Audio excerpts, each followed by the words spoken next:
Hello everyone, welcome back. My name is Triplus and today I will be doing a review of the Venztech V5 media player. So this is normally a device that costs around 70 to 80 euros. I got it for 30-35, something like that. Well, I'm really hyped. My goal was to buy another Raspberry Pi, but then I saw this deal and well, I couldn't refuse. So if I remember correctly, this box has a 1 GB onboard RAM and a 1.5 quad-core processor, which isn't too bad. It's better than a Raspberry Pi. Of course, we will see if it works better or not. It's running LibreELEC. The only problem is that the firmware is not the standard LibreELEC, so apparently it's a custom one created for Venztech. But yeah, let's open the box up. Okay, so it's open. You can immediately see that I guess this will be the Venztech. This will be the remote and some cables. This is of course your power cable. I even see there are 2 batteries in here for the power, for the remote I mean, which is good because I don't think I had any. Anyway, let's see what's in here. Yeah, this is actually the media player. So let's get it out.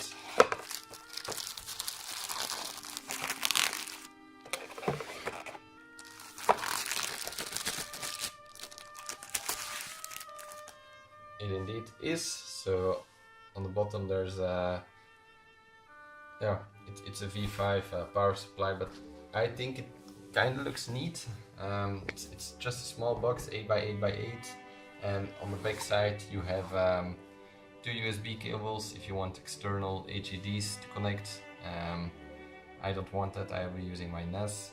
You have power supply, HDMI and Ethernet cable. For me the Ethernet cable is very important.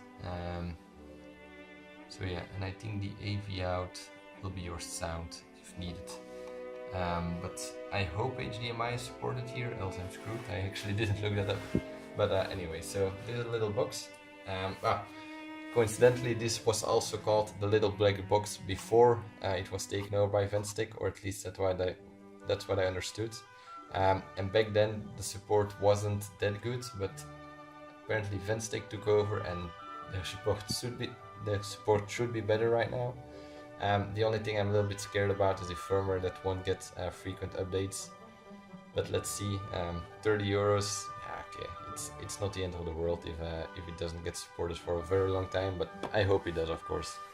Now let's take a look at the remote, or the other things that's in here. Yes, this is the remote. It's a simple remote. It will be useful anyway, because right now what I was always using was a tablet with a Kodi remote installed. And this is an HDMI cable. Could always use one of these, right? It's not that long, but it will work. So there's no Ethernet cable in here because there's also Wi-Fi in this box. But I will set it up with Ethernet. So let me connect this, and I will be back in a few minutes. Okay guys, so here it is. It's not connected yet. I have the power right here, so I will be plugging this in. This is my old media center, which was just a Raspberry Pi. It worked until now perfectly, but well, it's time for a replacement, I guess. So let's plug this in. And this thing should hopefully be starting. I see my Ethernet port on the... Oh, okay, powering up, so I saw something. Let me close my curtains a little bit more. It showed powering up for a little while there. Okay, turns out the issue we were having with the screen not showing was my HDMI switch. Apparently this box isn't very compatible with that. I will have to look into that. That's not the main focus of this. Let me quickly get the remote. So here I have the remote. It feels fairly light, and it also, well, feels a little bit kitschery. To be honest, it's not the strongest thing I've ever seen. It's also fairly tiny, which is nice on one hand, but okay, let's look at the wizard. Let's click next. At least it works. Yeah, the host name is fine for me. So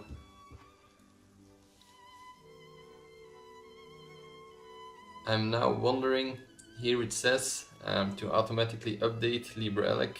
I'm not sure if it actually do this, but anyway, so I'm quickly going to run through this setup guide, or well, whatever you call it, and I'll see you again when I'm finished.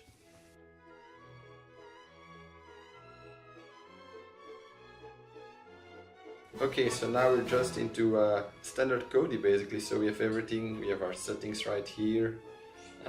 We can do everything, we can change the skin if you want. But the remote seems to work very nice, which I really like.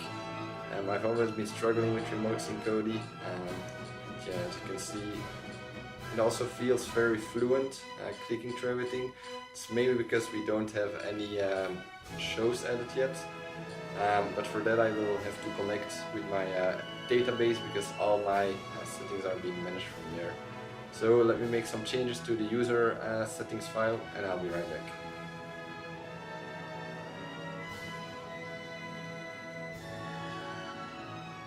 Okay guys, so as you can see, I finished setting up my user data file, so I have access to my MySQL database and my my NES, which has all the drives on it, all the files on it I mean. So we basically just have everything we need right here.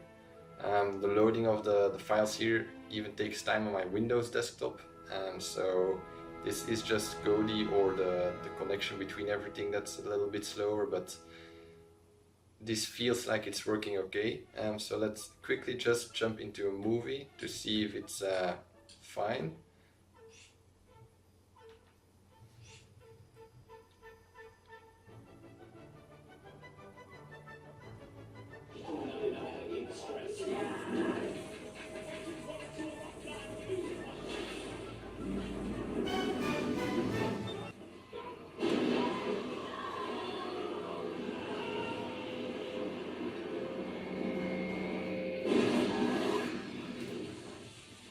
Okay, so pause works.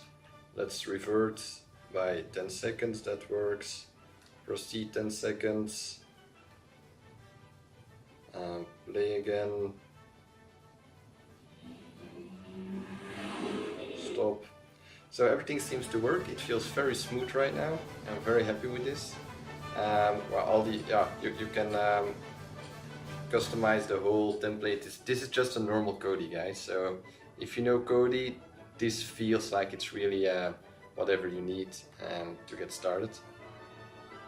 So again, this is the box right here. It's very small, as you can see. It's just 8 by 8 by 8. Only 3 cables needed. If you have decent Wi-Fi, you only need 2, because you won't need the Ethernet one right here.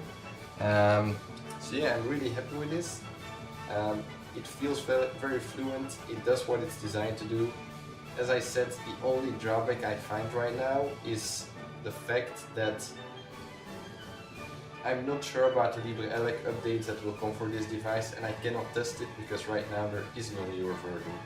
But anyway, thank you guys for watching. I hope you liked this little review, and I hope to see you again in the next one. Thanks for watching. Bye.